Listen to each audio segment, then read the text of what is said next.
Nouvelle rencontre, merci d'être avec nous, merci de votre fidélité. Comme toujours, vous commentez, vous partagez, commentez dans la bienveillance, bien entendu. Cette émission n'est peut-être pas à mettre entre toutes les oreilles. Je ne sais pas. Ne la regardez pas après 23 h. C'est possible parce qu'il y a des images qui pourraient éventuellement choquer, heurter, je ne sais pas, enfin j'en sais rien, mais vous nous direz ce que vous en pensez. Les murs ont-ils une mémoire? Au-delà de cette question qui est très intéressante et qu'on va développer, il y a aussi une histoire, il y a aussi un parcours de vie. Et on dit souvent que si les murs avaient la parole, ils nous raconteraient sans doute des trucs absolument improbables. Véronique Geffroy est avec nous. Bonjour Véronique. Bonjour. Le château, le fameux château de Fougeray, qui est un lieu... Est-ce que c'est un lieu hanté ou pas? Non mais rentrons dans le vif du sujet. Ok, alors moi c'est une question que je me suis posée longtemps. Hein. Mais oui, il se passe, enfin je veux dire, il se passe vraiment des choses inexpliquées à Fougeray, oui. Bon. Oui, vraiment. Est-ce que vous vivez toujours dans ce château? Oui, on l'a toujours, on y est toujours. Là actuellement on est en travaux là. À la minute où je vous parle, il y a des travaux. Oui, parce que d'abord ça doit être un gouffre financier, ça, à entretenir. Oui, oui, oui. J'imagine. Et puis on va voir comment ce château vient à vous. Parce que j'ai souvent tendance à dire, c'est pas vous qui êtes allé vers le château, c'est lui. Qui nous a choisi. Oui, je pense. Vous pensez ça? Oui. Alors, on a évidemment beaucoup d'images et c'est pour ça que vous allez vous rendre compte pourquoi ce château est assez incroyable. Je remercie d'ailleurs, vous avez des photographes qui ont bien travaillé. Ah, c'est Adeline. Adeline, hein, 15 ans. Oui. Ouais, voilà. Alors, le château de Fougeray, on a mis une petite carte pour que tout le monde se situe bien l'endroit. On est au-dessus de Limoges, on est en dessous de Tours. Il est à cet endroit-là et il est dans la Pampa. Il est vraiment en race campagne. En race campagne complète. Vous l'avez depuis quand ce château? Eh ben, ça va faire 15 ans dans 8 jours là. C'est marrant, hein, parce qu'on l'a acheté, on a signé le 16 mars 2009. Le 16 mars 2009, c'est un château qui a été construit entre le 14e et le 16e siècle. Tout à fait. Ouais. Alors, quand je dis que ce château vient à vous, évidemment vous venez à lui, comment vous décidez un jour d'acheter ce foutu château? Eh ben, en fait, moi, depuis que je suis toute petite, je veux un château. C'est vraiment un leitmotiv. Donc, on en a acheté un déjà. Eh ben, il va y avoir 24 ans cette année, là, 25 ans. Le donjon, le donjon, tout à fait, en Corrèze. Et après, en se baladant, je suis tombée sur Fougeray, un peu par hasard. Et le soir, je suis allée chercher François. Je dis, ah, mais viens, il y a un truc extraordinaire qui est abandonné. Et puis après, on s'est renseigné, il était à vendre. Ça a été long là par contre parce que je n'ai pas acheté le franc symbolique, ça a été compliqué mais je suis assez tenace et ça s'est bien passé après. Et après, notre vie elle a dérapé je dirais. Bon, on va voir de quelle manière elle dérape. C'est ça. Quand on regarde la photo comme ça, wow, c'est pas très attirant quand même. Ça fait. Ah c'est vrai, vous trouvez? C'est flippant. Ouais, après tout dépend. Moi c'est vrai que ce genre de demeure m'a toujours attiré. Vraiment. Alors est-ce que vous savez pourquoi? Peut-être que c'est une histoire de vie antérieure ou de lien transgénérationnel, parce que dans mon livre, justement, j'explique ce lien que j'ai avec les châteaux, en fait. Alors des liens de revanche, bizarrement, mais je veux pas tout, parce qu'on verra après. Oui, on va pas spoiler, bien sûr. Mais de revanche, effectivement, parce qu'on va voir que dans votre vie, il y a des choses... mais quand on est sur une chaîne du bien-être, du développement personnel, de la spiritualité, etc., quand on parle de revanche, c'est pas tout à fait ce qu'on préconise en règle générale. Non, c'est vrai. Vous êtes une revancharde? Non, pas du tout. Je veux dire, c'est des choses qui se sont passées assez trash au niveau de ma famille. J'ai pardonné, tout ça. Moi, je veux dire, de conscientiser tout ça, je pense que ça m'a fait du bien. Mais les choses se sont passées de façon bizarre pour m'amener finalement au château, à vouloir un château. C'était un rêve de petite fille et j'ai compris pourquoi en fait. J'ai compris pourquoi en détissant tous ces liens transgénérationnels. Voilà. Alors il y a ce livre effectivement qui sort aux éditions Trait Daniel, Les murs ont-ils une mémoire, les témoignages extraordinaires. Effectivement, vous parlez de votre histoire, vous parlez du transgénérationnel et puis vous parlez aussi d'autres histoires. Tout à fait. À droite, à gauche, avec des témoignages, des situations même très contemporaines. Ah oui, oui, tout à fait. Quand vous parlez par exemple de cette histoire dramatique de Dupont-Légonesse, où la maison est à vendre. Là aussi, si les murs pouvaient parler, bon, on va y revenir. Donc Véronique, merci d'être là. Juste un mot, il y a eu ce donjon, c'était en 98 99. 99. Pourquoi ce donjon? Alors le donjon, c'est différent. Quand je suis rentrée dans le donjon, qui était une ruine, hein, j'ai acheté le franc symbolique, hein, c'est pour vous dire. Hein. Franchement, j'ai eu l'impression que je rentrais chez moi. C'est hyper étrange, ouais. Et moi j'ai fait de l'hypnose, en fait régressive, parce que j'étais obsédée par des dates, par des périodes dans ma ville médiévale. J'ai une date qui revient tout le temps et des synchronicités, on en parlait tout à l'heure, notamment le 13 octobre. Et en fait, quand je suis rentrée dans le donjon, qui était une ruine, moi je l'ai vu tel qu'il était au Moyen-Âge et je me dis, ben, en fait, voilà, je sais que j'étais là, donc ça a été vraiment un retour aux sources pour moi. Alors, avant d'acheter ce donjon, quelle est votre vie? Ah, quelle est ma vie? Voilà, j'ai fait plein de trucs, moi. J'ai plein de vies en une. J'imagine. J'étais styliste. Je faisais la fête au bain-douche. C'était oui, rien à voir. rien à voir. C'était vraiment la grosse fête, le palace, les années 80 et tout. C'était ma vie, en fait. Ouais. Bon, ça n'avait rien à voir. Mais j'avais tout le temps dans le coin de ma tête, hein, de toute façon, le médiéval, je veux dire, les donjons, les châteaux, tout ça. Après, on s'est mariés avec François.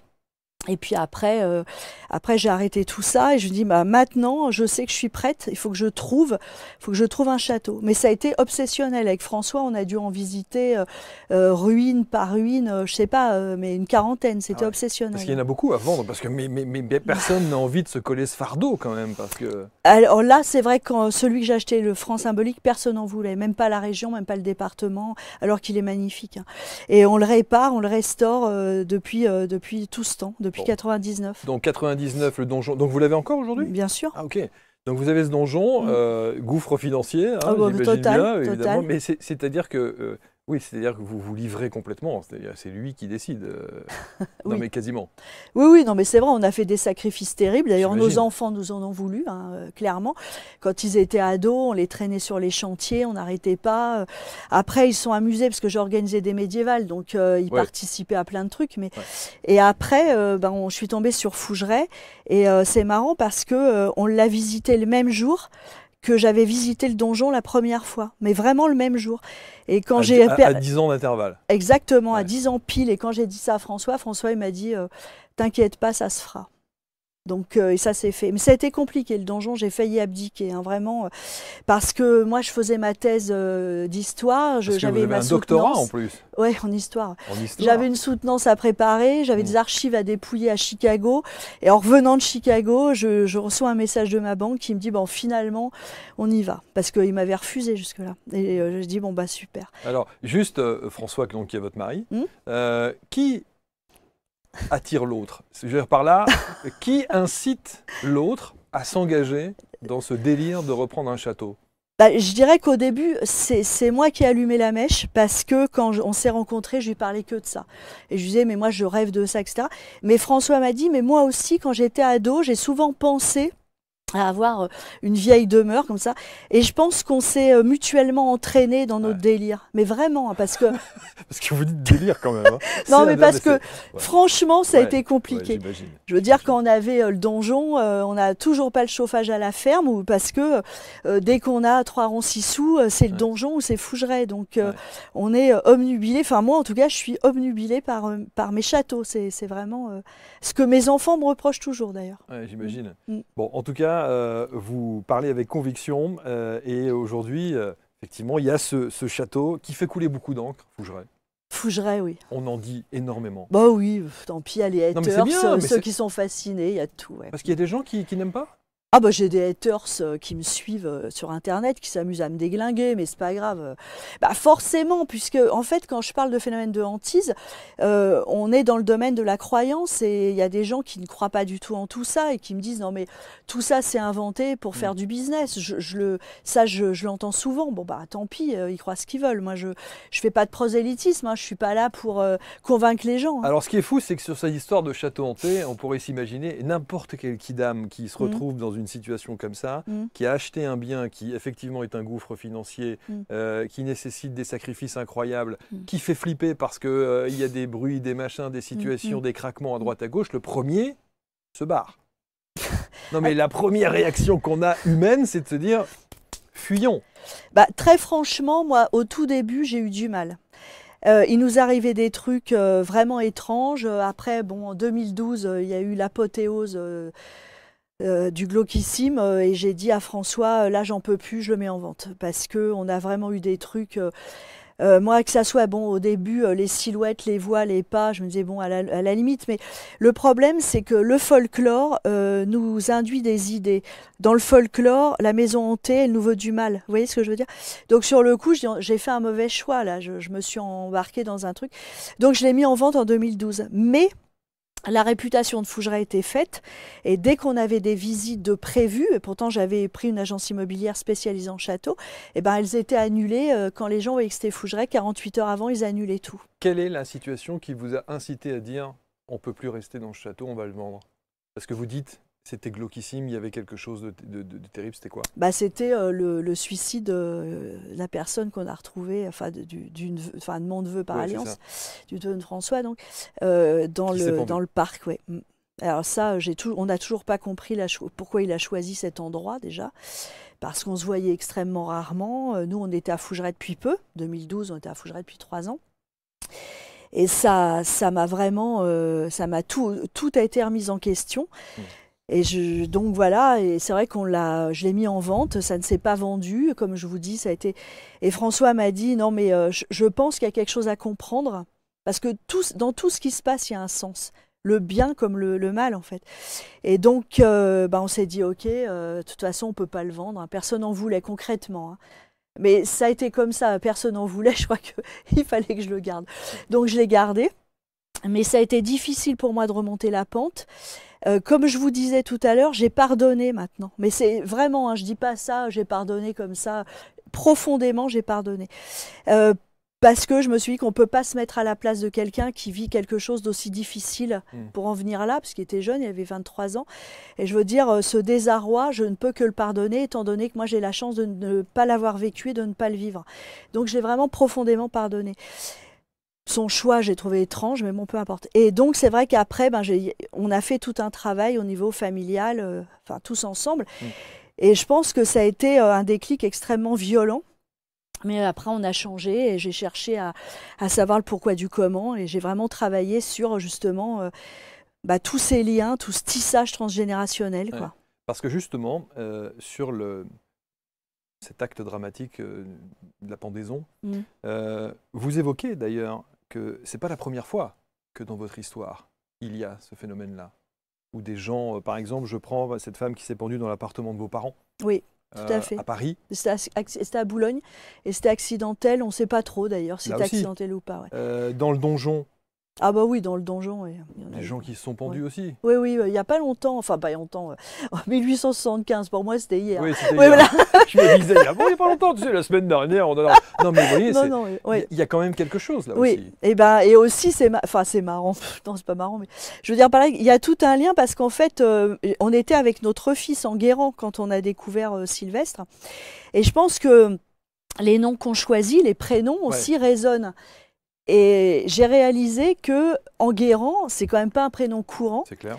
J'adore ce prénom et tout. Et quand je l'ai donné à mon fils, en fait, j'ai réalisé, parce que moi, en fait, j'ai été dans des vies antérieures, j'ai été templier, etc. Enfin, et Enguerrand de Marigny, c'était le ministre des Finances de Philippe le Bel. Et lui, il a été la cause de pendaison, il a été pendu après. Enfin, il y avait dit. Et quand j'ai réalisé que j'avais appelé mon fils Enguerrand, je me suis dit, mais en fait, ça aussi, ça sonne comme un pardon, quelque part. Vous voyez ce que je veux dire? Et je me suis dit que... Ou certains vont dire une malédiction. Ah, c'est vrai, vous voyez comme ça. Non, oui, je le vois comme un pardon, plutôt. Très bien. Pas comme une malédiction. Gardez-le comme un pardon. non, il n'y a pas de... malédiction. Je pense qu'une malédiction, c'est quelque chose de mal qui a été dit. Vous voyez ce que je veux dire? Bon, si on conscientise le truc, je pense qu'on peut les casser aussi, les malédictions. Hein. C'est pas non plus une fatalité. Hein.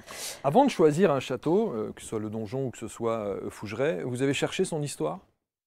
Fougeray, non. Fougeray. Non, pas du tout. Pas du tout. Même l'autre, le donjon, non. Je me suis laissée porter par mon intuition. Je me disais, là, je sens qu'il y a un truc à faire.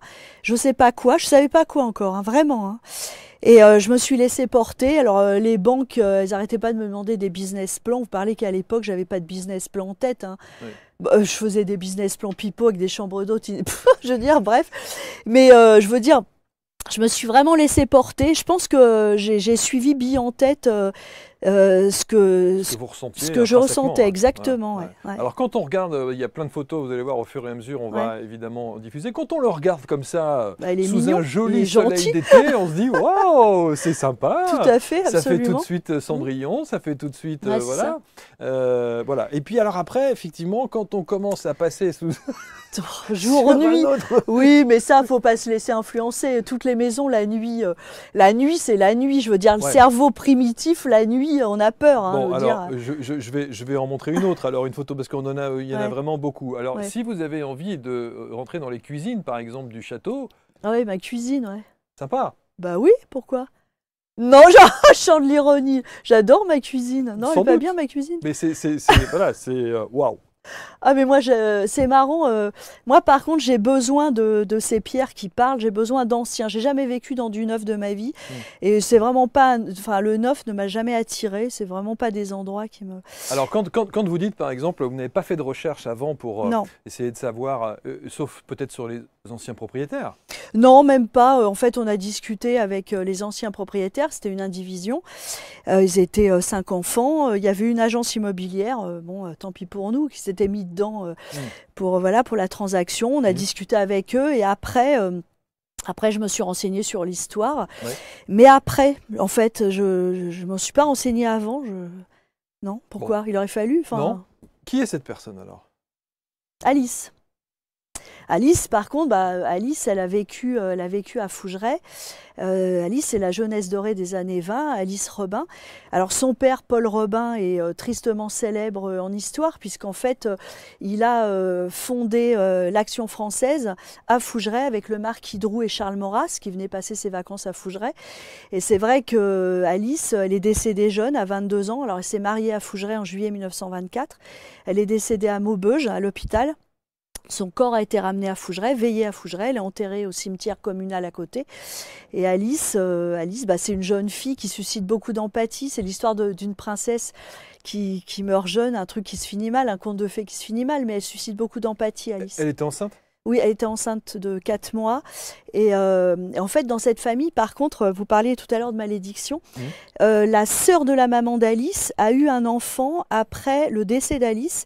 Et en hommage, elle l'a appelée Alice également. Et cette deuxième Alice est décédée très jeune, à 15 ans, d'un choc anaphylactique suite à un vaccin. Donc là, par contre, dans la famille, la Alice, ils ont arrêté.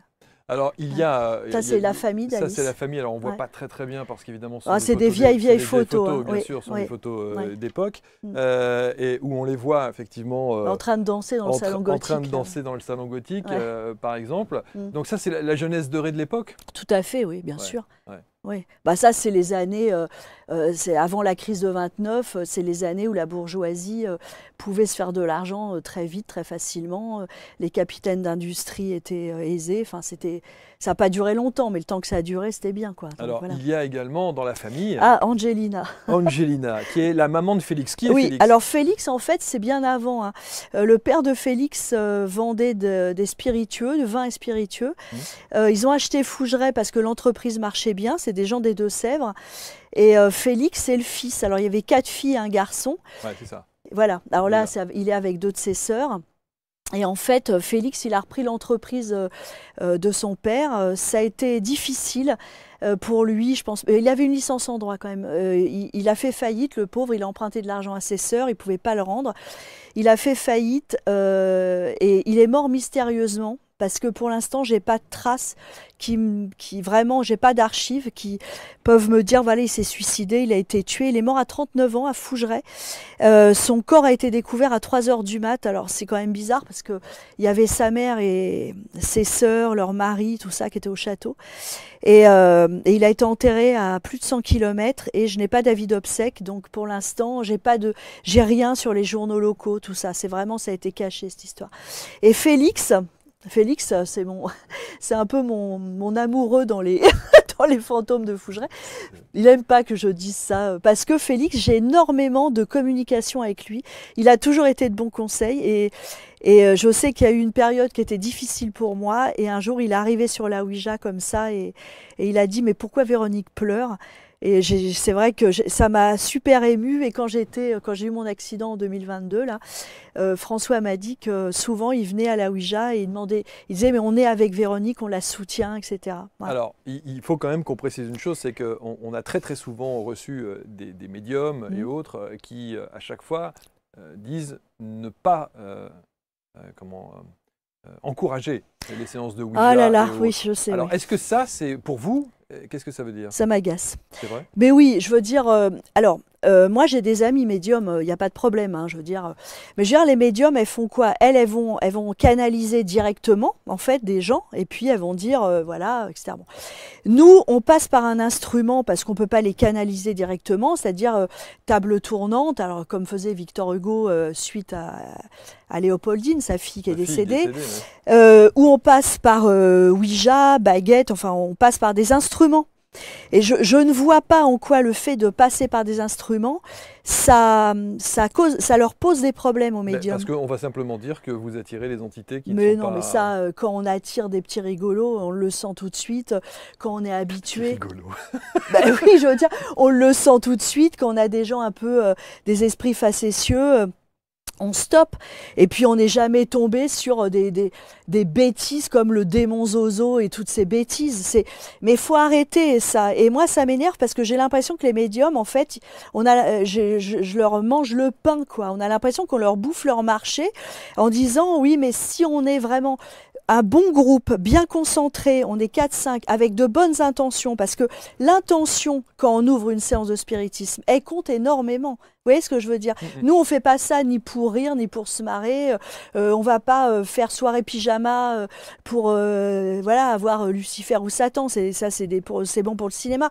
Mais en fait, c'est le cinéma qui a cassé ça. Hein, parce qu'il n'y a pas un film hollywoodien où il y a une Ouija sans qu'il y ait une catastrophe. Par exemple, le premier film où vraiment on a montré une Ouija, c'est L'Exorciste. Il est sorti en 73. Les gens étaient terrorisés. Et en 73, on voit Regan McNeil, avant qu'elle vomisse vert et tout ça, là, elle dit à sa mère, « Maman, je joue avec le capitaine Setou. » Et le capitaine Setou, c'est une Ouija. Et on a juste, ça focalise juste sur la Ouija, et hop, on passe à autre chose. C'est presque un message subliminal.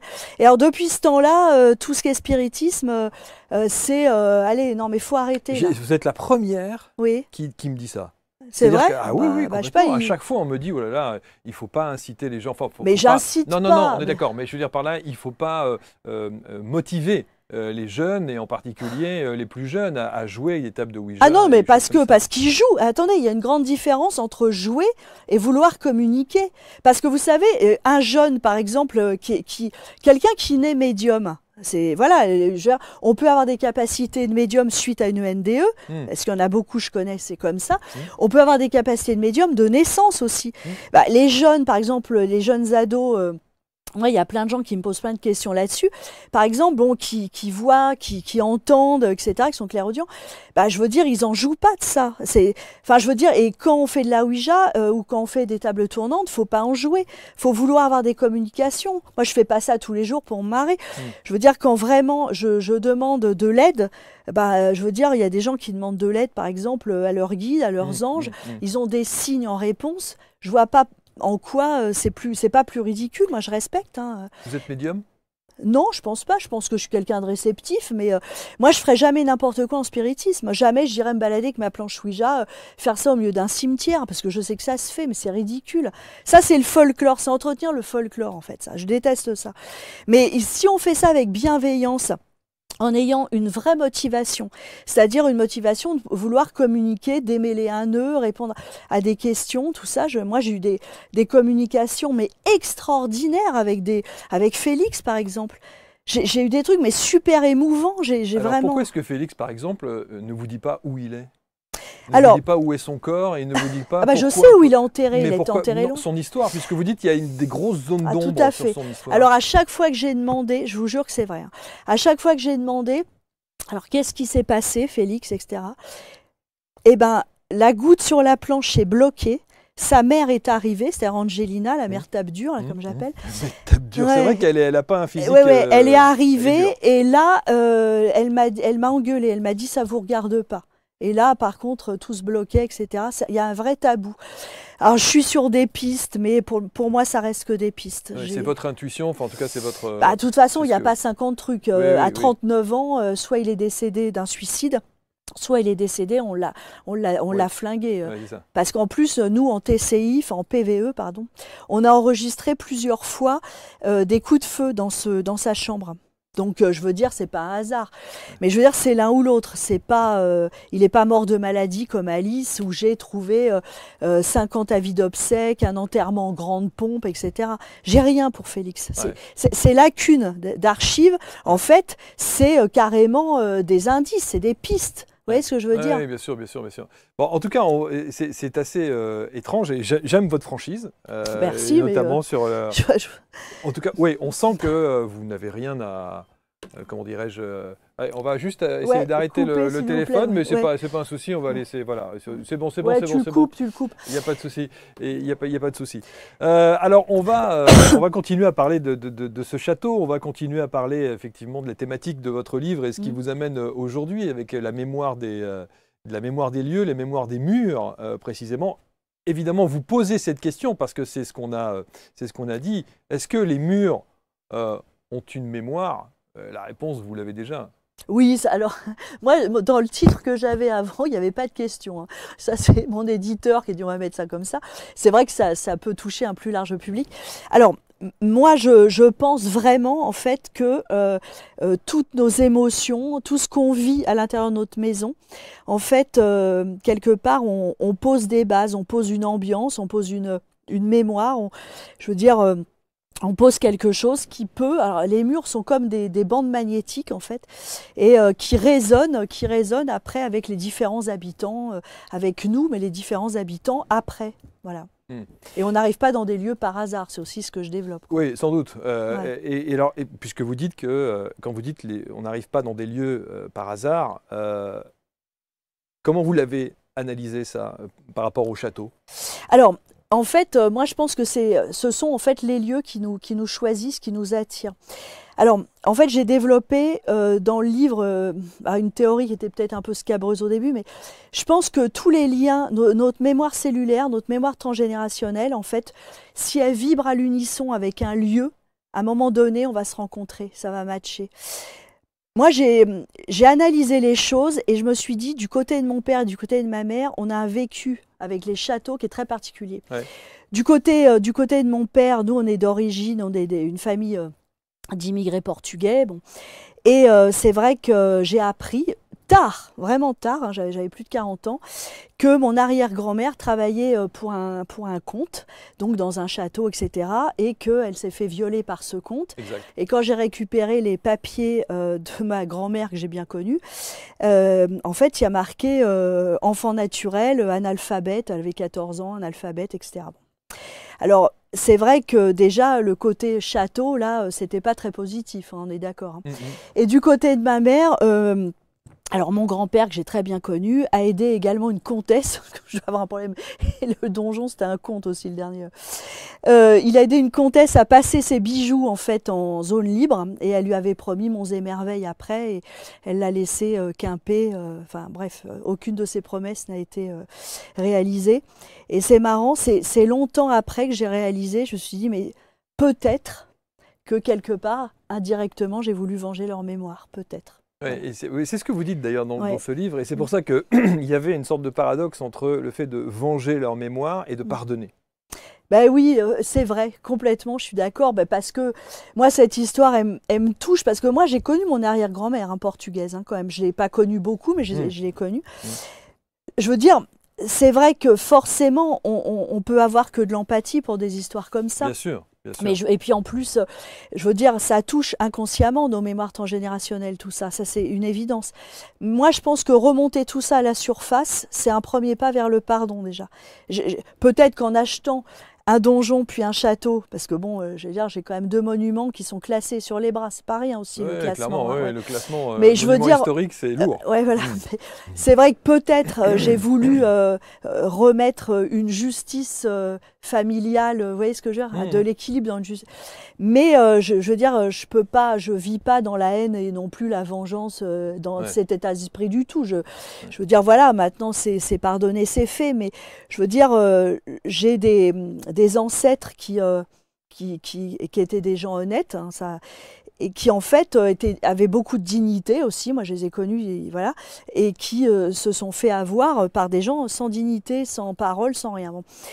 Et donc peut-être que cette trahison, j'ai voulu remettre de l'équilibre dans tout ça. J'ai analysé ça comme ça, c'est pareil.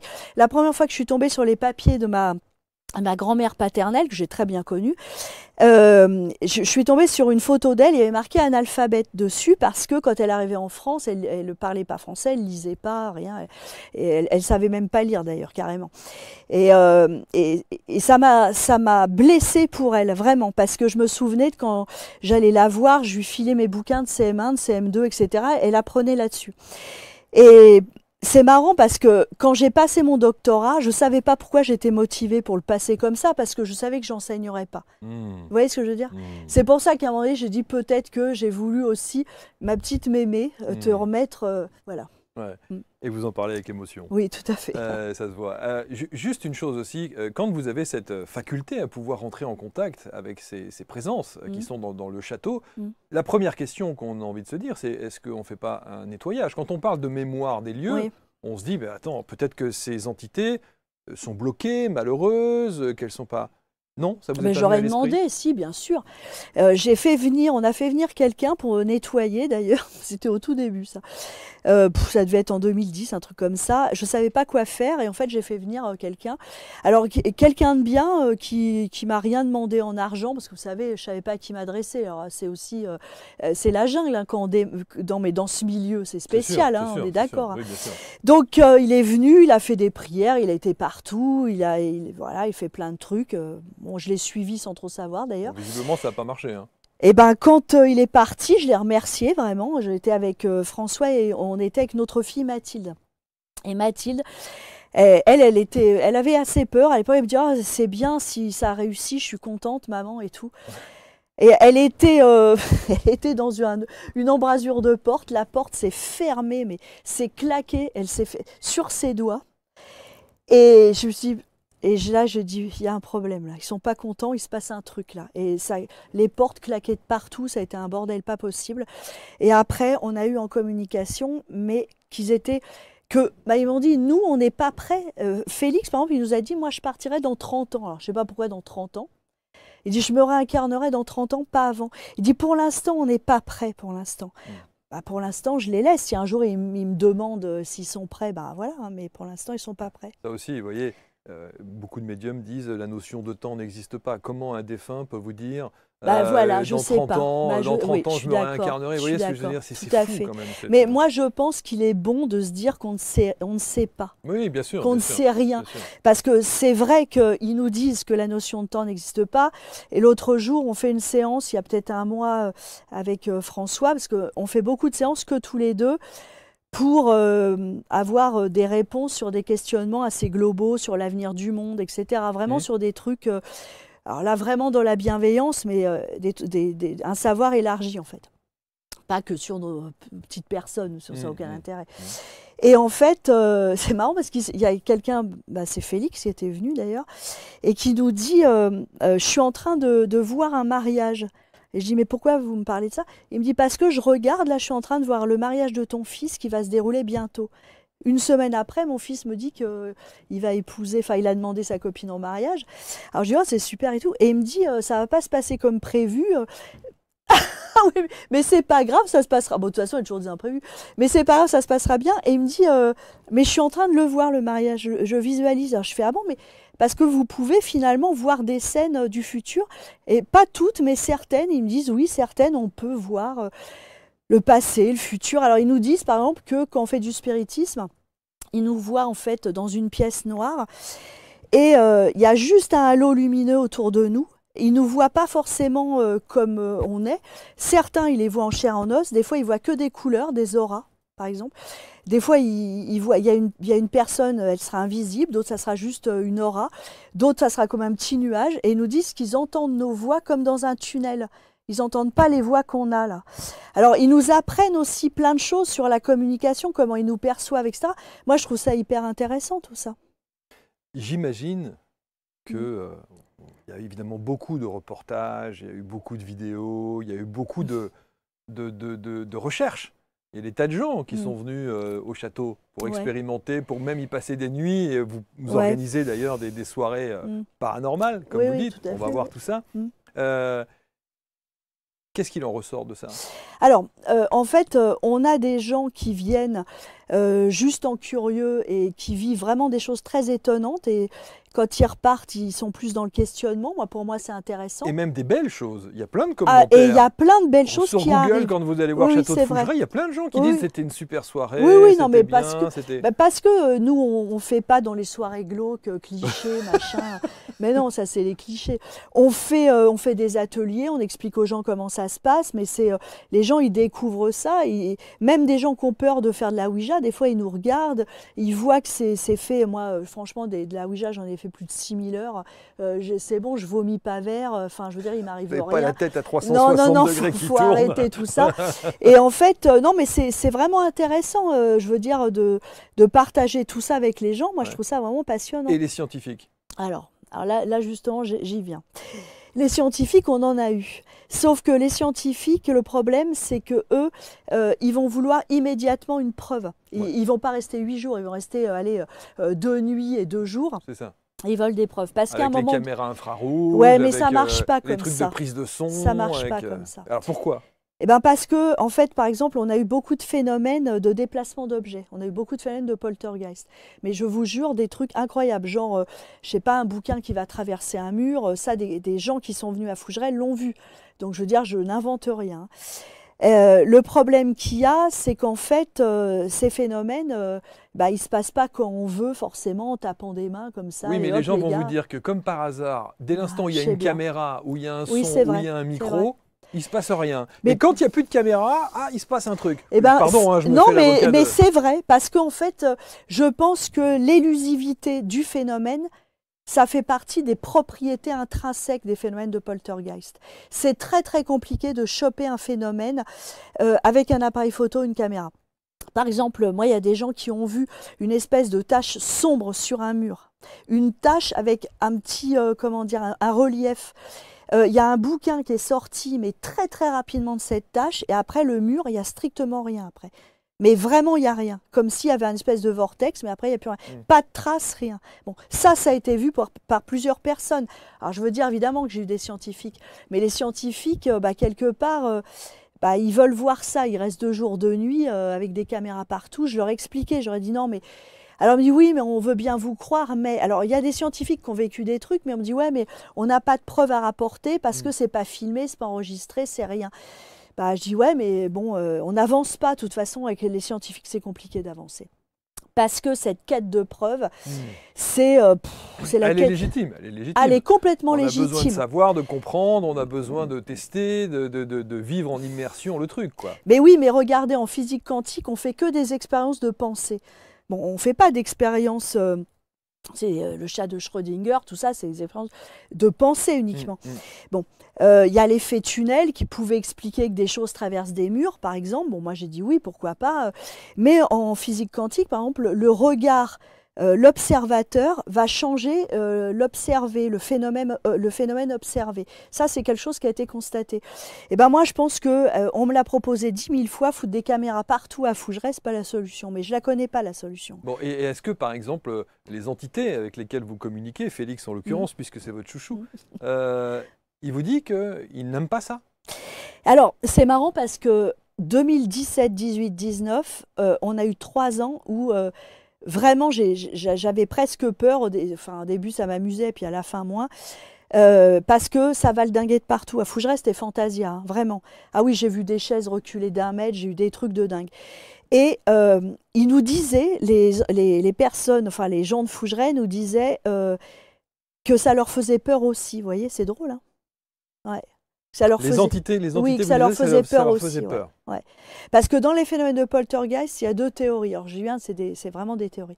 On a parfois, par exemple, des choses qui vont traverser les murs, qui vont faire des valdingues pas possibles et qui vont pas se casser, alors que c'est des objets en verre. Et on a des objets qui vont se casser.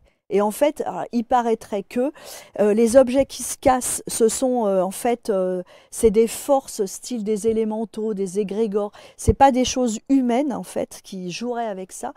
Par contre, quand ça se casse pas, ce sont des esprits. Bon, ça reste très théorique tout ça. Et moi, en fait, les entités, les gens de Fougeray me disaient qu'il y avait des gens pas très bienveillants qui étaient venus à Fougeray, qui y restaient, et ça leur faisait peur. Il fallait qu'on les fasse partir, eux par exemple. Et moi, je pense que c'est des gens qui sont venus soit apportés par les gens qui viennent en soirée. On a tous des bagages, hein, je veux dire. Bien sûr. Voilà. Bon, sans le vouloir. Et on s'était fait d'ailleurs squatter pas mal de temps des séances Ouija par quelqu'un qui était décédé en moto, pas très loin, sur une route pas loin du château. Et il n'arrêtait pas de venir en plein milieu de la séance pour nous dire il faut absolument que vous me sortiez de là. Il ne savait plus où il en était. Il fallait qu'on lui explique et qu'il était mort en fait. Et il voulait qu'on demande pardon à la famille de la voiture parce qu'il y avait eu un mort dans la voiture. Et lui était en moto, il était mort. Donc bon, on n'a pas pu l'aider tout de suite comme ça, c'était compliqué, mais je veux dire, voilà, c'est des fois, on a aussi des gens de l'extérieur qui viennent, forcément. Dans votre famille, Véronique, avec François, vous avez embarqué vos enfants dans cette histoire. Oui, tout à fait. Ouais. Vous avez dit d'ailleurs en avant-propos qu'ils vous en ont voulu pendant quelques temps. Bon, maintenant ils ont grandi. Oui. Comment ils vivent avec ça aujourd'hui ? Alors, quand ils étaient ados, ils vivaient très mal parce que d'abord, au lycée, tout le monde se moquait. Bah oui, c'était compliqué. Bon. Là, aujourd'hui... ma fille, ma fille aînée Violette, elle est maître shiatsu. Elle travaille en soins. Dans le bien-être. Dans le bien-être pour les chevaux. Ouais. Donc c'est vrai que je pense qu'indirectement, on l'a quand même un peu influencée, mais sans le vouloir, attention. Mathilde, Mathilde, elle travaille avec nous. Mais par contre, si quelqu'un reprend Fougeray, ça sera elle. Et Elle a envie. Oui, je pense qu'elle aura envie de reprendre. Enfin, j'espère, parce qu'on n'aura pas fait tout ça pour rien, quand même. Mais bon. Ouais. Et puis, notre fils, il a vécu des trucs de dingue, parce que lui, il a vu des phénomènes de poltergeist. Il a vraiment assisté à tout ça. Et ça ne l'a pas traumatisé ? Eh ben non, et puis il m'a dit, moi je sais qu'il se passe quelque chose, mais il m'a dit, écoute maman, moi t'inquiète, tes recherches, il me dit on verra quand on sera mort, il me dit, moi je veux plus, enfin il veut plus trop en entendre parler. Alors il va y avoir un bel événement puisqu'il y a le mariage. Oui, tout à fait. Il y a le mariage, moi je pense quand même à votre belle-fille. Qui débarque dans la famille Poltergeist. Dans la famille Adams. Ouais. Dans la famille Adams. Bon, elle sait tout ça, évidemment. Oh évidemment. Oui, évidemment. quand même, oui. Et la belle-famille comment... Alors, ma belle-fille, ça va, parce que ma belle-fille, je la prends pour des ateliers de temps en temps, parce qu'elle fait de la com animale. D'accord. Ah, voilà. Ouais, donc ils se sont bien trouvés. Bon, enfin, ils se sont bien trouvés. En Guérand, lui, voilà. Mais c'est vrai qu'on s'est bien trouvés. Je m'entends très bien avec elle. Par contre, la belle famille, je m'entends très bien avec eux aussi, la belle famille de mon fils. Mais c'est vrai que je pense qu'ils nous prennent pour des excentriques, ouais. Franchement. Bon, et la cérémonie va se dérouler au château ? Alors, c'est le gros dilemme parce qu'ils veulent se marier au mois de septembre et nous, au mois de septembre, tous les week-ends sont pris déjà. Tous les week-ends sont pris. Ouais. Donc, je sais pas. On va voir effectivement ce que vous organisez, ce que vous faites. On parlait des scientifiques qui viennent effectivement pour expérimenter, pour essayer de vivre quelque chose et pour capter quelque chose. L'IFRES. Oui. Et l'IFRES, on en a beaucoup parlé de TCI tout à l'heure. La transcommunication instrumentale, l'IFRES, ils sont venus ? Alors moi j'aime beaucoup leurs travaux, l'IFRES est venu, j'adore leur mentalité, leur façon de découvrir les choses, j'aime beaucoup Joël Uri, et ils ont fait des expériences donc à Fougeray, et à chaque fois on a eu des captures très intéressantes. Alors, et très flippantes. C'est assez étonnant, Véronique, que vous ne voyez pas le côté effrayant de l'image. Moi, je trouve qu'elle a l'air très surprise parce que c'est la première personne. Pourquoi elle ? Ah, je sais pas pourquoi. Pour moi, c'est une femme. Alors, pourquoi elle ? Je sais pas. Comme ça. Mais parce qu'en fait, on était On était tous ensemble, je me souviens, avec la machine, là, dans le salon gothique. Et puis Joël me dit, ça marche pas, c'est en panne. Ah, putain, la déception, quoi. Et après, il dit, ouais, ça marche. Alors déjà, on a fait tous, ah! Et déjà, première capture d'écran, on a un A avec un H. Ouais, On a je le l'ai, il est A. là. Voilà. Et ça, j'ai trouvé ça génial parce que je me suis dit, mais c'est marrant, comme si vraiment, enfin voilà, ils ont entendu tout ce que nous, on a dégagé. Et la deuxième image qu'on a eue, c'est enfin moi je pense que c'est une femme, c'est l'image d'après. Celle d'avant, là? Celle-là, voilà. Celle-là, ouais. Et là, en fait, moi, ça m'a percuté. Je me suis dit, mais elle a l'air vachement étonnée. Genre, oh, mais comment ça se fait? C'est quoi cette nouvelle technique? Vous voyez ce que je veux dire? Et moi, je la trouve incroyable, quoi. Et Vous prenez que les choses, évidemment, d'une manière très positive, en fait. bah, il faut, Il y je a veux pas dire, sinon, ça va pas être possible. Mais je veux dire, moi, je la trouve vraiment intéressante, vraiment. Et donc, c'est Alice? C'est le A de Alice? Bah non, moi j'ai toujours pensé, parce qu'avec avec Joël, tout ça, on s'est dit, parce qu'en fait c'est AH, là on voit pas, c'est ouais, coupé, mais ouais. pour moi c'était l'onomatopée quand les gens font Ah! Parce que je Ah, vous dis, ok. on a tous été bloqués avec cette histoire de panne, et quand il nous a dit ça y est, c'est réparé, tout le monde en chœur a fait Ah! Bah oui, on l'attendait le truc. Et je pense qu'il y a eu une sorte d'ironie. Mais vous savez, il ne faut pas croire, dans le milieu de l'invisible, il y a de l'humour, il y a de l'ironie aussi. Ils ne sont Ouais, pas ouais. constamment. Oui, on dit d'ailleurs souvent, les gens, être un être spirituel, c'est être joyeux, Ah oui, c'est ils sont être... pas tout le temps dans la glauque-attitude en train ouais, de c'est se ça. taper C'est la tête contre les rire. murs dans le Ouais. bas astral. Parce que si on écoute les médiums, c'est ça, hein, dès que vous avez quelqu'un à la Ouija, il est dans le bas astral en train d'hurler. Mais je suis content que vous disiez ça parce que alors moi je suis plutôt un flippé du truc, donc j'ai pas très envie de faire des séances de Ouija.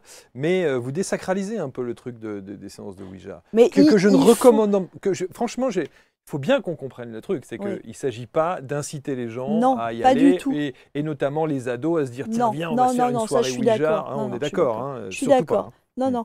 Non, mais je veux dire, il faut avoir une vraie raison de vouloir communiquer avec ses défunts.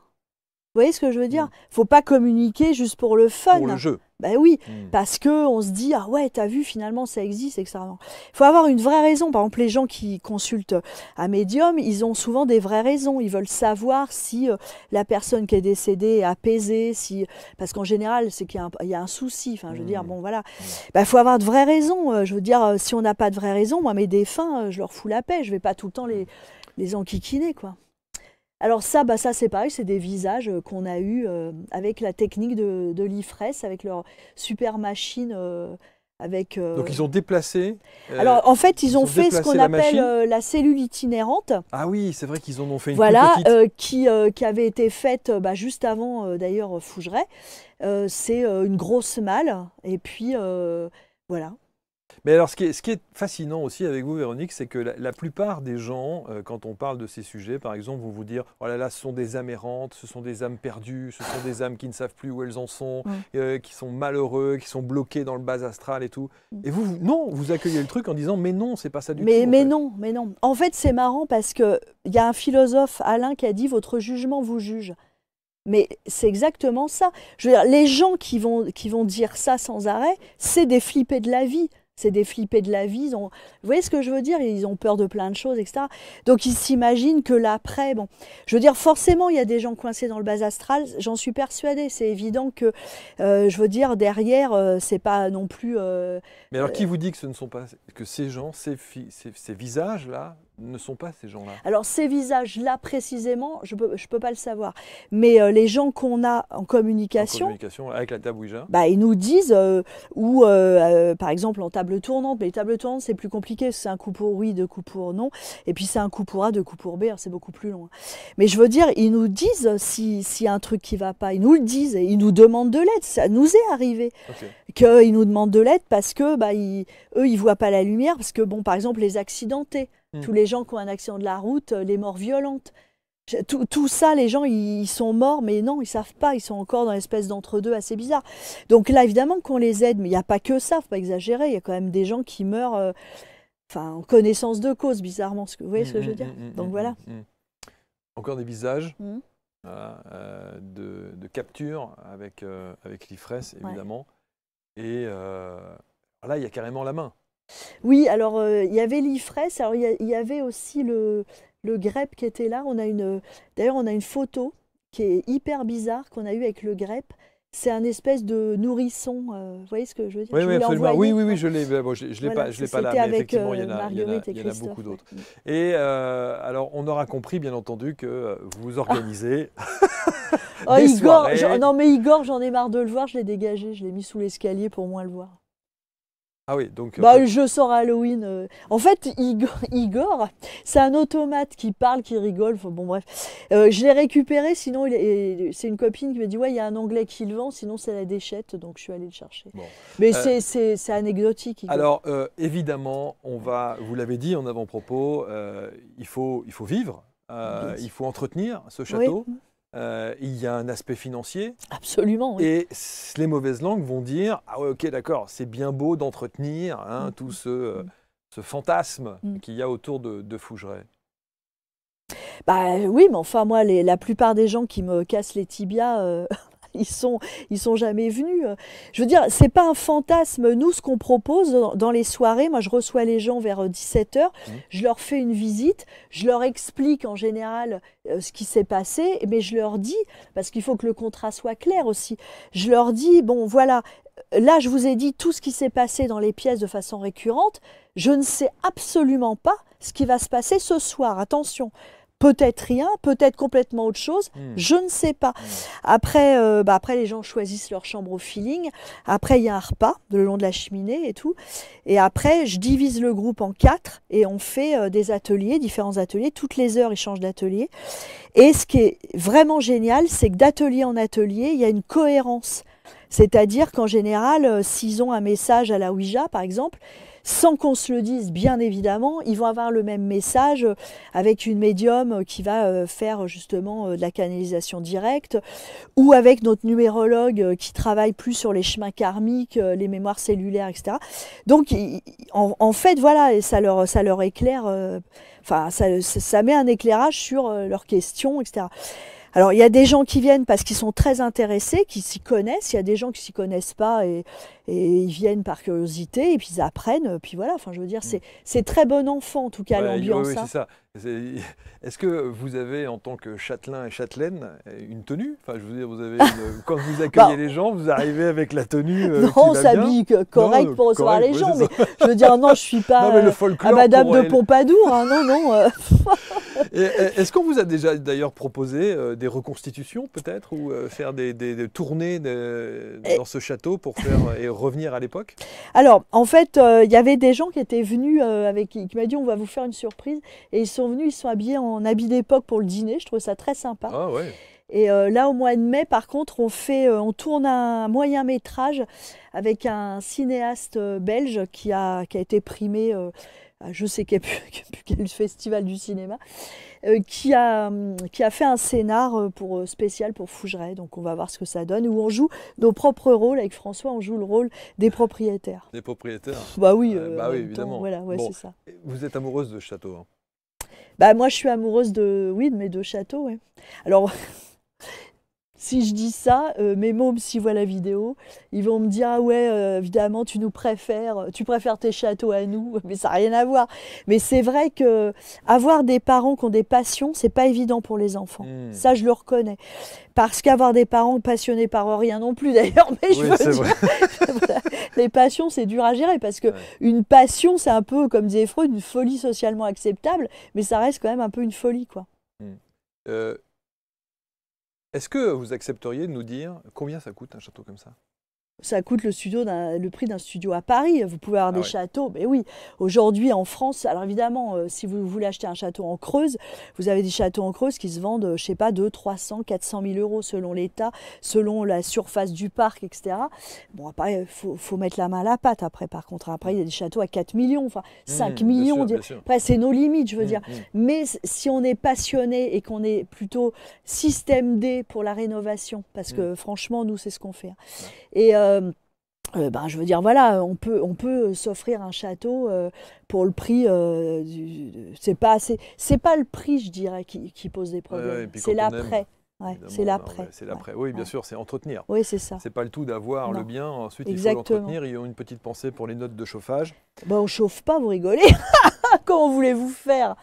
Ah, je pensais que vous chauffiez au moins Non, une non, pièce non, par... on fait juste un feu de cheminée. C'est pour ça que l'hiver, on est fermé.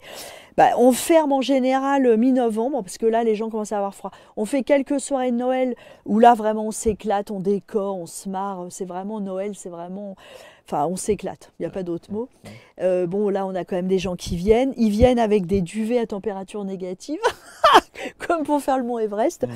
Mais par contre, on leur dit, si vous voulez dormir ailleurs, pas de problème. On fait des forfaits spéciaux, vous passez que la soirée. Mais ils préfèrent dormir à Fougeray. Mais après, on ferme et on fait des travaux parce qu'il fait vraiment... Puis il fait humide avec la pluie, là, c'est horrible. Ah, bah, oui, c'est horrible. Alors, on vous a aussi reproché, alors pardon, hein, mais dans les petits reproches, on vous a dit, oui, mais alors, comment se fait-il que vous n'ayez pas essayé de moderniser un peu le truc? Mais effectivement, ça casse le charme du château en lui-même et de son histoire. Bah oui, parce que tout le monde disait, oui, vous entretenez le côté glauque. Alors déjà, pour moi, c'est pas glauque, hein. Les choses anciennes, non, j'adore. Vous entretenez le côté glauque avec avec des vieux meubles, bah, ça me semble tellement logique. Ouais. Je ne vais pas mettre des meubles modernes, ça n'a aucun sens. Puis moi, je veux remettre le château tel qu'il était à son âge d'or. Je ne vais pas m'amuser à mettre... J'ai rien contre les gens qui se meublent en très moderne, hein, chacun son truc, mais moi, je ne vais pas le faire. Là, ça n'aurait pas de sens. Est-ce que tout ce que l'on voit, c'est d'époque ? Oui, c'est que des choses qui appartenaient au château. Alors, quand on est arrivé, il restait au château que les gros trucs, c'est-à-dire les grosses armoires, quelques lits, des fauteuils un peu vermoulus, enfin les gros trucs qu'en fait ne peuvent aller autre part qu'un château parce que c'est imposant. Et voilà. Après, moi, j'ai beaucoup bibloté dans les vides-greniers, je fais beaucoup les vides-greniers, et puis les brocs, tout ça, quoi. Bon. Que disent les gens de Fougeray ? Ah, et ben c'est marrant. Alice, on avait eu une réflexion un jour, elle nous disait, j'en ai marre de tes vieilleries. Bah, je dis, ouais, mais vous voulez quoi, Alice? Donc, il y a des trucs, des objets qu'elle aimait pas, que j'ai enlevés de sa chambre. Et un jour, François était en train de refaire, je crois, un petit peu d'ardoise sur la toiture. Et il avait loué une nacelle. Vous savez, les nacelles modernes jaunes. Et elle avait dit, la Ouija, elle nous avait dit, qu'est-ce que c'est que ce monstre jaune dans la cour? Sur le coup, je comprenais pas. Je dis, mais quel monstre jaune? Et puis en fait, on passait devant sa fenêtre avec la nacelle. En fait, c'était la nacelle, c'est dingue. Félix, je pense qu'il aime bien sa chambre parce que, et c'est marrant, il m'a dit, vous allez me prendre pour une folle, mais il m'a dit finissez ma chambre. Et l'autre jour, il m'a dit ça et je lui dis pourquoi vous me dites ça? Pour moi, elle est quasi finie, votre chambre. Et en fait, je pensais mettre des rideaux et j'ai pas encore fini, j'ai pas mis les rideaux. Et en fait, il lit dans mes pensées, c'est assez drôle. C'est celle-là, sa chambre? Oui. Bienvenue. Bah oui. Je veux dire, oui, bienvenue. Ouais. Le petit tableau au-dessus est charmant. C'est un autoportrait de mon frère qui s'est peint en Jésus. Pourquoi? Non, mais non, mais j'adore ce tableau. Oui, bien sûr. Oui, bien sûr. Non, mais c'est fascinant. Franchement, je trouve que c'est fascinant. On a parlé des drames qu'il y a eu dans votre famille et aux alentours de ce château, effectivement. Il y en a eu depuis? Non. Non. Depuis, c'est marrant parce qu'en fait, l'ambiance s'est pacifiée bizarrement à travers la communication. C'est-à-dire que quelque part, c'est comme avec des vivants. Enfin, je veux dire, quand vous vous sentez un peu en conflit avec les non-dits et tout, quand vous n'aimez pas trop les gens, c'est compliqué. Pour pacifier une situation, ça passe par la communication. C'est ce que nous, on a fait. Et bizarrement, ça a pacifié tout. Et je trouve que l'ambiance à Fougeray, aujourd'hui, est beaucoup plus... Je sais pas, c'est plus ouvert. Par exemple, hier, vous voyez, ça date pas de... Hier, j'ai eu un petit signe hyper sympa. Bon, les travaux, ça me stresse pour d'autres raisons. Les travaux, ça me stresse pour les questions financières. Bien sûr, tout c'est ça. lourd. Bon, là, par contre, c'est quand même ça, c'est une angoisse. Mais...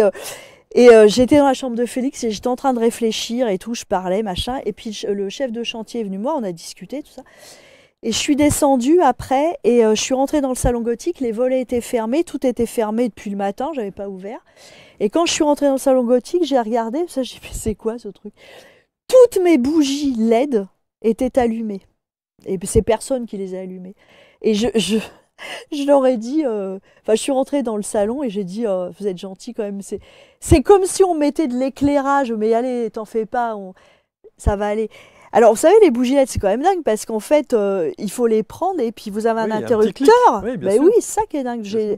Je les ai tout éteints et en fait, j'étais étonnée. Ouais, j'ai tout éteint et j'étais surprise que ce clic se soit fait tout seul. Donc, Alors, à moins que j'ai loupé un épisode, mais vous n'avez jamais pris des photos de situation? si, bien sûr, Si, sur Facebook, des sur fois. Facebook, il y en a. Bon, Ouais. j'explique des trucs, après des photos de situation. Si je peux prendre mes bougies LED, je les ai prises en plus hier allumées, mais je Parce veux que dire, ça prouve rien. non, mais parce que lorsque, par exemple, les scientifiques, Oui. vous dites quand les scientifiques arrivent, je Oui. reviens là-dessus, Ouais. et effectivement, au moment où ils arrivent, il ne se passe rien, et quand ils partent, évidemment, tout se passe. Alors, Mais vous qui vivez quotidiennement dans ce château, Ouais. vous devriez avoir en permanence avec vous Un appareil photo. un truc qui permette de capter ça. Pour Bah, que- bizarrement, on essaie d'abord de vivre à peu près normalement. Oui, Hein. tant qu'à faire. Bah, ouais. il nous est arrivé plein de choses, mais je dirais qu'on a eu des photos étranges, vraiment très étranges. Mais c'est marrant, c'est tout le temps de façon inopinée. Ouais. Si on commence à préméditer le truc, Non, mais vous voyez ce tout que le je monde veux peut dire? dégainer un téléphone portable, C'est- clac, alors, et puis allons-y, je vais vous on prend le expliquer un truc. truc, par exemple. Un jour, je sais plus, grand soleil, je sais plus c'était août ou septembre. Grand soleil, vraiment pas glauque, 12h30, ambiance plutôt à la rigolade. On était avec des gens de l'association, ça se marrait fort, etc. Vraiment pas l'ambiance. Bon. Et on arrive et on entend les filles. Ouah, génial, t'as vu ça, c'est génial et tout. Elles écoutaient, il y avait un bruit, ça faisait bam, bam, bam. On se dit, c'est quoi ce truc? Et en fait, au rez-de-chaussée du grand escalier, que je vous ai mis en photo, je sais pas où il est, Je sais pas, il y mais avait une boule de croquet en bois qui descendait comme ça, au milieu des marches, et comme l'escalier est en en colimaçon. vis, il aurait dû se cogner, hein, l'inertie, ça aurait dû se cogner, voilà. Clac, clac, clac. Et il y avait une copine qui était là, ah, faut que je filme, parce qu'il n'y avait personne en haut, rien, là c'était un phénomène de poltergeist. Et elle n'arrivait pas à déclencher la vidéo. Elle n'arrivait pas. Impossible. Au moment où la vidéo se déclenche, ça s'arrête. ça s'arrête. Et ça aussi, c'est pas normal. Parce que, franchement, avec la force physique du truc, ça aurait dû... Et vous Et savez, puis ce qui est pas normal surtout, c'est que si il y a une boule en bois Ouais. qui se balade comme ça, qui descend toute seule, je peux vous dire qu'il en connaît quelques-uns qui se diraient je vais pas rester là. Vous voyez, Ben oui, mais c'est ça n'a plutôt jamais ça, la agressé les gens. non, je veux mais dire. je sais bien. Mais c'est extraordinaire. Vous vivez au milieu de cette atmosphère et de cette ambiance, Ouais. et tout est normal. Bah, non, mais je veux dire... Non, mais c'est fascinant. Moi, je trouve ça génial. Oui, mais à force, c'est normal qu'on prenne ça comme ça. Ouais, parce ouais, que bien sûr. sinon, c'est pas possible. Bah ça. oui, non, mais bien sûr. Les bien gens sûr, me disent, bien ouais, sûr. mais on va déraisonner, Bien puis sûr, bien à sûr. force, Bien sûr. on tombe en burn-out, et puis ça va Mhm. plus. Mais je veux dire, moi, je pense que ce monde de l'invisible, toutes ces choses qu'on n'explique pas, on les explique pas, mais elles existent quand même. Hein. L'explication qu'on a, nous, avec notre savoir scientifique actuel, je veux dire, c'est en rien une preuve que ces choses n'existent pas. Je veux dire, voilà, on a un savoir qui est là, on a des choses qui sont là. Bah, là, pour l'instant, voilà, voilà, on ne sait pas. Mais je veux dire, moi, c'est vrai qu'après la peur, et tant mieux, vient une certaine fascination quand même. Moi, je sais que j'ai eu des trucs où la fascination était telle que j'étais hyper déstabilisée. C'est notamment... j'ai une copine qui est dans l'assaut, Marina. Elle fêtait son anniversaire à Fougeray, c'est au mois de juillet. Elle était dans la maison de gardien, qui est à 50 mètres de Fougeray. Et il faisait du ressenti dans la maison de gardien, on a eu des trucs aussi. Et d'un seul coup, elle entend un bruit de dingue. Balalam, un truc. Et c'est marrant, les bruits des phénomènes de poltergeist, c'est particulier. C'est pas des bruits ordinaires. Et... d'un seul coup, elle regarde ce qu'il y a pu. Et en fait, c'était un objet qui était coincé derrière des tuyaux, des vieux tuyaux d'eau en acier, il n'y avait plus d'eau depuis longtemps. Et c'était un objet qui, 1 heure avant, était dans la chambre de l'huissier au 2e étage du château. Ouais, ça c'est déstabilisant quand même. Parce qu'on se dit, mais qu'est-ce qui s'est passé? Dématérialisation, rematérialisation, ou alors le petit objet en bois, il s'est baladé comme ça. Vous voyez ce que je veux dire? On ne Ouais, sait non, mais pas c'est en ça, fait. ouais, bien sûr, bien sûr. Pourquoi est-ce qu'il se retrouve là? Et la distance, elle est tellement, Mais c'est c'est improbable. ça, exactement, Ouais, c'est improbable. ouais. Mais en fait, je pense que la distance, c'est un faux problème. En fait, le souci, c'est que on raisonne avec ce qu'on sait. Bien sûr. Avec Voilà. nos acquis, Voilà, oui, c'est ça. évidemment, ce qu'on Et nous a la physique enseigné, bien sûr. mécanique ne Ouais. peut pas répondre du tout à ce qu'on vit, puisqu'on n'a pas la force motrice au départ, on ne sait pas ce qui jette les objets. Voilà, donc. C'est un truc de fou. Cette histoire est assez incroyable. Je rappelle le livre, évidemment, Les murs ont-ils une mémoire? C'est aux éditions Très Daniel. Et puis il y a le coffret, Ah, les l'oracle. cartes! Alors, les cartes, elles sont. C'est marrant parce que là, elles ont été faites dans la bonne humeur, le côté. Voilà, ouah, super, pose comme ça, on va faire ça, côté créatif que j'adore, et dans la joie et la bonne humeur, avec beaucoup de rire. Et c'est des cartes, moi je trouve qu'elles parlent pas mal. Et en fait, alors ça c'est une idée qu'on a eue avec Christelle Dubois il y a une dizaine Médium. d'années. Adeline nous a fait les photos. Il y a 44 cartes. Alors Christelle étant médium, c'est elle qui a canalisé, qui a fait le petit livret. Et moi sur le livret, j'ai juste écrit les vibrations Fougeray en mettant un petit truc par rapport à ce qui se passait à Fougeray, par rapport par exemple à la roue du temps ou l'élan, des petites anecdotes, etc. Et je trouve que les photos vraiment sont très réussies et je trouve que le jeu est très beau. Après, voilà. Oui, absolument. Et ce coffret, évidemment, avec Véronique Christelle, photographie d'Adeline Oui, Guidis. oui, alors Judy, Judith. ouais, c'est que sur Facebook c'est Quinzel, mais oui, Ouais. Adeline en tout cas. Adeline, Mm. absolument. J'ai été ravi de partager avec vous Bah moi une aussi. partie de l'histoire de Fougeray. Évidemment, vous allez y retourner là, vous repartez? Ah bah ce soir j'y suis, on repart tout à l'heure, ouais. Mm. Ouais. Mm. Et alors, dans les villages environnants, Oui. Ah bah vous les... savez, on n'est pas prophète en son pays. Bah si vous voulez, comment vous êtes perçu? Ah, tiens, quand vous allez faire votre marché, on dit tiens, il y a la famille Adams qui est de retour. alors dans le hameau, nos voisins c'est particulier quand même, hein. Bon, on a un ou deux voisins, bon, qui nous trouvent plutôt sympas, ça va.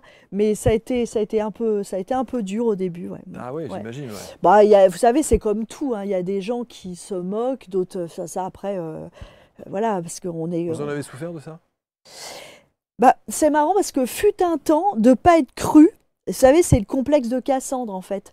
Vous dites des choses vraiment avec vos tripes, c'est vraiment des choses que vous avez vécues, c'est vrai, et personne ne vous croit. C'est hyper frustrant. Mais maintenant, j'avoue que je me dis, il y a Ouais. tellement de gens qui sont passés par là, il y a tellement de gens qui sont venus et qui ont vu que je racontais pas de conneries, qu'on a vraiment vécu tout ça, qui l'ont constaté eux-mêmes, que finalement, maintenant, ça va. Je prends les choses avec beaucoup plus de recul. Une dernière question, Véronique. Il vous sert à quoi ce doctorat aujourd'hui?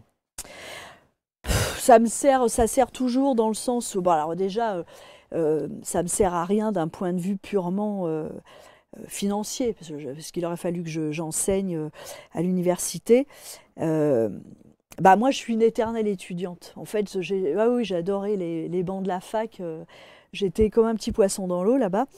Bah, il me sert, si ça sert toujours parce qu'on a un mécanisme de pensée pour les recherches, pour recouper des choses, pour les critiques, pour plein de choses. C'est intéressant. Ça, je veux dire, ça modèle une sorte d'esprit critique et d'analyse. Donc voilà. Et même si vous vous fichez du regard des autres aujourd'hui, parce que vous n'avez rien à prouver, qu'est-ce que vous aimeriez qu'on dise de vous alors? Ah, ça c'est intéressant.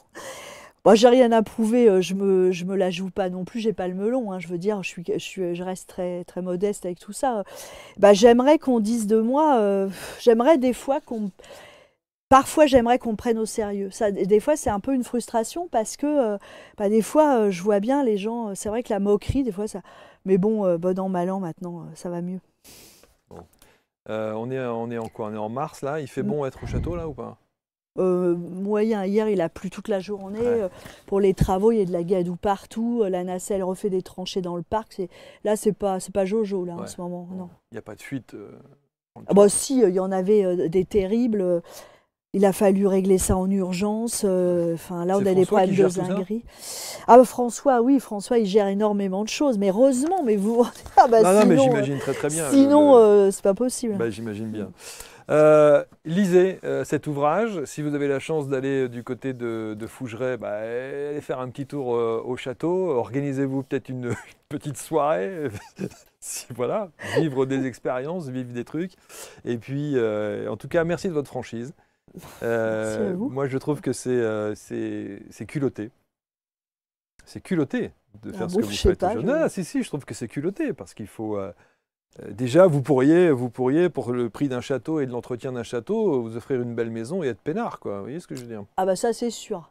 Mais être peinard, c'est bien aussi dans la vie de vivre des choses un peu atypiques et de Ah, ça, chercher, c'est de se sûr. poser des questions. Ça, c'est sûr. Peinard, c'est l'ennui pour moi. C'est sûr. Ouais. Est-ce que quand vous allez vous coucher le soir, vous dites aux âmes errantes de ce château, bon, ce soir, je voudrais dormir tranquille quand même, hein? Bah, ouais, j'aime bien aussi me décrocher, des fois me déconnecter pour être, oui, un peu tranquille. Ouais. Ouais.